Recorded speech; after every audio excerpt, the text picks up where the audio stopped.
saya jaga setiap yang kesini supaya aibnya tidak tersebar.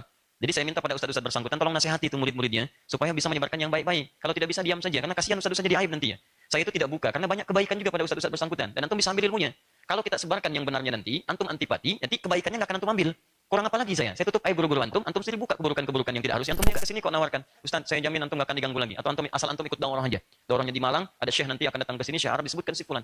Saya bilang mohon maaf Ustaz, saya itu nggak paham. Saya itu nggak pernah mencela orang. Saya sedang jalan dilempari orang Ustaz. Terus saya tanya, saya nggak marah. Ya kenapa saya dilempar? Kemudian tiba-tiba yang temannya ikut lempar. Datang antum, Ustaz kalau mau dilempar ikut daurah aja. Selesai yang lempar. Ya saya nggak paham saya bilang kalimat itu. Hati-hati. Hati-hati. Sekarang banyak di media sosial yang seringkali menghadirkan suasana yang negatif. Biasanya kalau orang ngajak persatuan, tiba-tiba muncul nahdir, caranya gampang. Dia potong video, setelah dia potong video, ada bagian yang menyebarkan, yang ketiga nanti ada yang bagian pakai dalilnya, ya, yang keempatnya nanti ujung-ujung ngajak daurah, di bawah ustaznya dan sebagainya. Wasitnya dari dia juga gitu. Assalamualaikum warahmatullahi wabarakatuh. Nahmaduhu wa nusalli wa nusallimu ala rasulihil karim amma ba'd. Teman-teman semua, dalam video kali ini saya akan menunjukkan satu video yang sangat menarik teman-teman. Saya rasa ini sangat perlu untuk kita simak.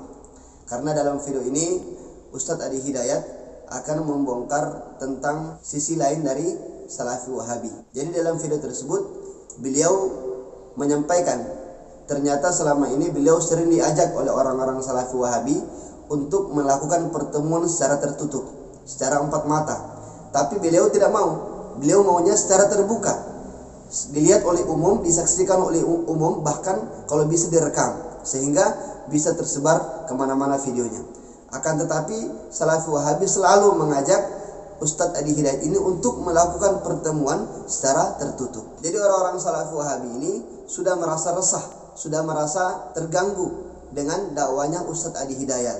Karena dengan sebab dakwah Ustadz Adi Hidayat ini menyebabkan orang-orang itu banyak yang meninggalkan Salafi Wahabi, banyak yang berpaling dari Salafi Wahabi. Karena ceramah-ceramah Ustadz Adi Hidayat ini kebanyakan membongkar kebohongan-kebohongan atau fatwa-fatwa nilainya dari Salafi Wahabi. Akhirnya ustadz-ustadz dari kalangan Salafi Wahabi ini merasa resah, merasa terganggu dengan dakwanya Ustadz Adi Hidayat. Akhirnya mereka mengajak Ustadz Adi Hidayat ini untuk melakukan pertemuan secara empat mata. Akan tetapi beliau tidak mau diajak secara tertutup. Beliau maunya secara terbuka, secara transparan, sehingga semua orang lihat.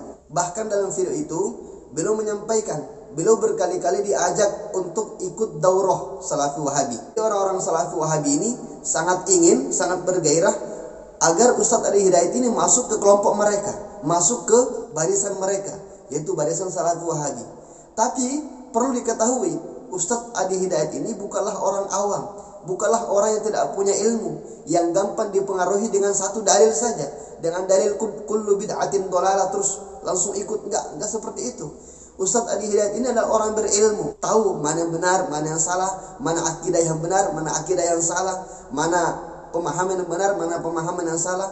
Sehingga Ustadz Adi Hidayat ini tidak gampang untuk kalian pengaruhi. Beda dengan orang-orang awam atau orang-orang yang baru hijrah. Kalian gampang pengaruhi dengan dalil kullu bid'atin dhalalah, setiap yang tidak ada zaman Nabi itu bid'ah. Ini kalau orang awam, orang yang baru hijrah, ini gampang menerima, gampang kalian pengaruhi. Tapi Ustadz Adi Hidayat bukanlah orang awam, bukan orang yang baru hijrah. Beliau adalah orang berilmu, tahu mana yang benar, tahu mana yang salah, tahu mana akidah benar, tahu mana akidah yang salah. Sehingga walaupun kalian kerahkan seluruh ustadz-ustadz kalian, seluruh kemampuan kalian untuk mengajak Ustadz Adi Hidayat, saya yakin kalian tidak akan mampu mengajak Ustadz Adi Hidayat masuk ke dalam barisan kalian. Jadi langsung saja kita saksikan video dari Ustadz Adi Hidayat yang mana beliau membongkar skema dakwah dari Salafi Wahabi. Apakah benar Ustadz pernah mengajak pertemuan tertutup dengan Ustadz-Ustadz dari Salafi?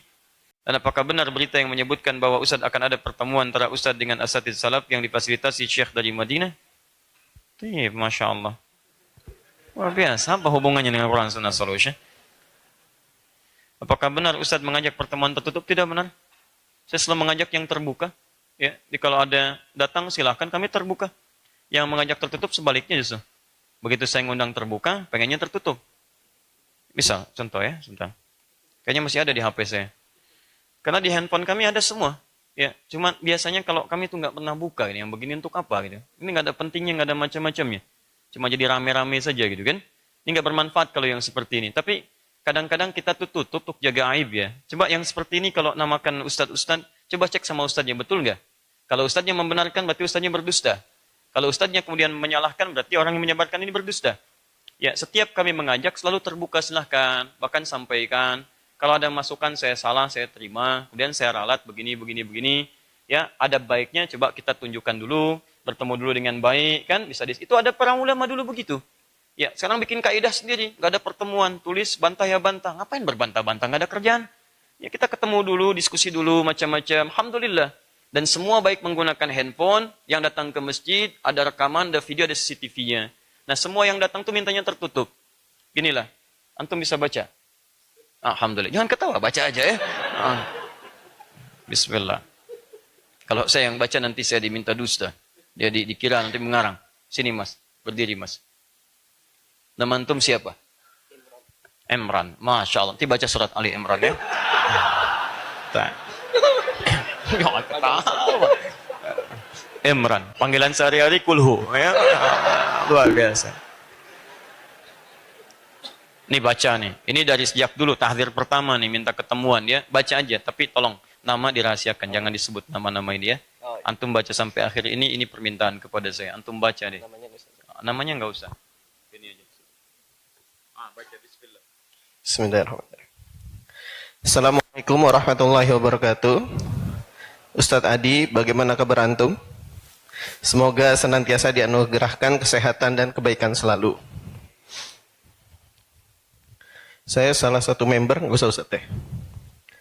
Sebenarnya sebelum insiden tahzir menyebar, di antara kami sudah ada yang bermaksud menemui antum dalam rangka munasahah uhwaiyah dan munazarah ilmiah. Setelah muncul perbincangan berkenanan dengan antum, ini sebelum insiden tahzir Ustadz nggak usah. Kami yakin selama ini seorang muslim itu mencintai al-haq dan mengagungkan dalil, maka insya Allah semua perbedaan dan perselisihan akan bisa sirna. Dan saya pribadi di antara orang yang meyakini bahwa antum di antara orang-orang yang mengagungkan dalil dan mengedepankan nas. Karena itu saya bermaksud membantu mediasi pertemuan ukhawi antara antum dengan bla bla bla. Usulan saya adalah lebih baik pertemuan dilakukan di tempat tertutup, seperti di rumah makan atau semisalnya. Ustadz bla bla bla. Bahkan beliau sendiri meminta tolong kepada kami agar bisa memediasi pertemuan ini. Beliau saat ini sedang umrah dan rencana balik tanggal 5 April. Insya Allah di atas tanggal itu, jika antum ada waktu, bisa kita schedulekan perjumpaan tersebut. Mohon masukan dan tanggapan antum. Semoga Allah memberkahi kita semua dan menyatukan kita di atas kebenaran. Amin ya rabbal alamin. Waalaikumsalam warahmatullahi wabarakatuh. Jazakallah khair. Akhi Karim bla bla bla. Afwan, terkait dengan kondisi internal antum, saya tidak begitu memahami. Karena itu hal privasi yang tidak elok saya komentari. Adapun terkait pernyataan Ustadz bla bla bla, saya pribadi tidak merasa terbebani dan tidak memiliki masalah dengan beliau. Bilapun kemudian ada respon atau gejolak di kalangan umat, tentunya tugas beliau untuk menjelaskan, karena beliau yang memberi testimoni. Untuk silaturahmi kami sangat senang dan terbuka. Silahkan antum dapat berkunjung ke majelis kami di Majelis Al-Ihsan PTM VJS Bekasi. Ini lebih baik untuk memuliakan ilmu, karena rumah makan bukanlah tempat pengajar dan penuntut ilmu. Untuk waktu bisa menghubungi staf kami, Pak Roy, dan bila ada yang perlu kami siapkan untuk memudahkan sebetulnya nggak apa-apa kan Ustaz? Dan bila ada yang perlu kami siapkan untuk memudahkan perjalanan antum, jangan sungkan untuk mengabari. Demikian, jazakallah khair. Halo Imran, ya. Sudah. Jadi ya begitulah ya. Sebetulnya apa ya, hal-hal semacam ini nggak penting lah. Kalau ada yang begini sudahlah, antum tepikan saja. Tapi itu tidak benar. Berita yang tidak benar. Saya selalu mengatakan siapapun boleh bertemu dimanapun. Jadi kalau hal-hal semacam ini yang tidak penting, baik kita tepikan saja. Sudah waktunya kita jangan buang-buang energi pada yang seperti inilah. Ini nggak penting. Tapi kadang-kadang kalau berita seperti ini menyebar dengan hal yang tidak tepat, kasihan orang-orang awam juga. Antum ngapain bikin isu nggak jelas kayak gini? Ustaz antum minta tertutup, antum bilang saya minta tertutup. Ya kan?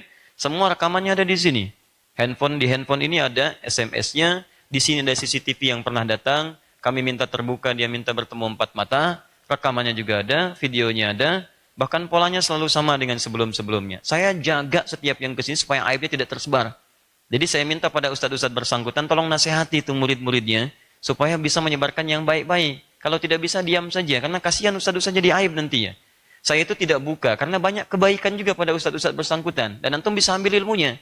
Kalau kita sebarkan yang benarnya nanti, antum antipati, nanti kebaikannya nggak akan antum ambil. Kurang apa lagi saya? Saya tutup aib guru-guru antum sendiri buka keburukan-keburukan yang tidak harusnya antum buka. Nah, jadi kalau saya mau buka, gampang saja. Saya buka CCTV-nya, saya buka video-videonya, kan?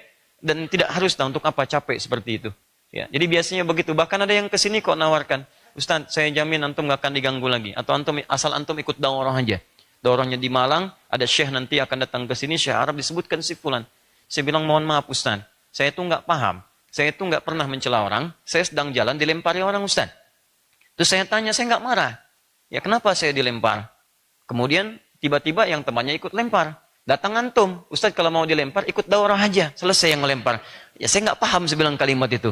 Ya jadi pada akhirnya sudahlah Ustaz teruskan saja. Ya memang ada bagian divisi yang seperti itu, ya sudah. Ya jadi kalau saya nggak perpanjang lah, sudah selesai masalah-masalah seperti itu. Biasanya sama lah, polanya ujung-ujungnya ngajak daurah, ngajak pertemuan, ada ustaz dan sebagainya. Kami punya hubungan baik. Terakhir bahkan mau datang 10 syekh Saudi ke sini. Jadi dipimpin oleh Syekh Syarani dan sebagainya. Kita punya hubungan baik-baik kok dengan para syekh. Nanti sebentar lagi saya mau ketemu dengan dubesnya juga, dengan beberapa ulamanya, dan kita mau bertemu di hari Al-Quran. Kita nggak ada masalah gitu kan. Jadi sudahlah, yang seperti ini sudah simpan. Kita bagaimana mau bersatu kalau ribut-ribut terus seperti ini. Ya, saya sudah tutup aib-aibnya, dan saya tutup file itu, tapi saya pernah sampaikan pada Anda, hati-hati. Hati-hati. Sekarang banyak di media sosial yang seringkali menghadirkan suasana yang negatif. Biasanya kalau orang ngajak persatuan, tiba-tiba muncul nahdzir, caranya gampang. Dia potong video, setelah dia potong video, ada bagian yang menyebarkan, yang ketiga nanti ada yang bagian pakai dalilnya, ya, yang keempatnya nanti ujung-ujung ngajak daurah, di bawah ustadznya dan sebagainya. Wasitnya dari dia juga gitu kan. Nah jadi nggak jelas lah yang seperti itu. Dan saya nggak suka demikian, untuk apa? Untuk apa? Kalau mau datang, datang saja. Mau dialog, dialog. Kalau baik kita sampaikan, kalau jelek kita tutup. Sepakat sampai sini? Dan buang-buang waktu, habis waktu kita tuh. Ini bahas yang seperti ini. Sudah, ya. Jadi kalau ada yang begitu, hoax. Dan ingat, penyebar hoax itu sama dengan pembuatnya. Jadi kalau ini tadi yang menipu, menyebarkan berita dusta, terus antum sebarkan lagi, antum ikutan dustanya di situ. Dan di sini tidak ada dusta di antara kita, gitu kan? Ya begitulah ya.